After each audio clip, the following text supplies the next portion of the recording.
নমস্কার, আমাদের কৃষ্ণা টক্স বাংলা চ্যানেলে আপনাদের স্বাগত। আজকের ভাবনা, এই অন্ধকারের ভিতরেই ওই যে আলো।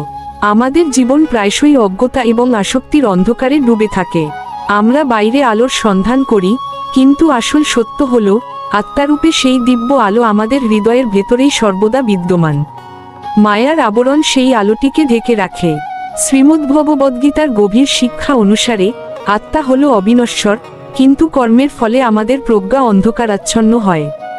যা আমাদের এই মায়ার অন্ধকার থেকে মুক্ত করে তা হল ভগবানের জ্ঞান।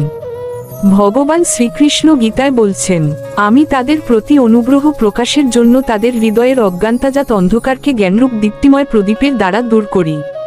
শ্রীমদ্ভগবদ্গীতার 10ম অধ্যায়ের 11 নং শ্লোক। আসুন, এই প্রজ্ঞার প্রদীপ জেলে হৃদয়ের অন্ধকার দূর করি। ভালো লাগলে একটা লাইক, কমেন্টস এবং সাবস্ক্রাইব করে দিবেন। আর প্রতিদিন রাত 8টায় কৃষ্ণা টক্স বাংলা চ্যানেলের বিশেষ ধর্মীয় আলোচনা শুনতে ভুলবেন না। হরে কৃষ্ণ।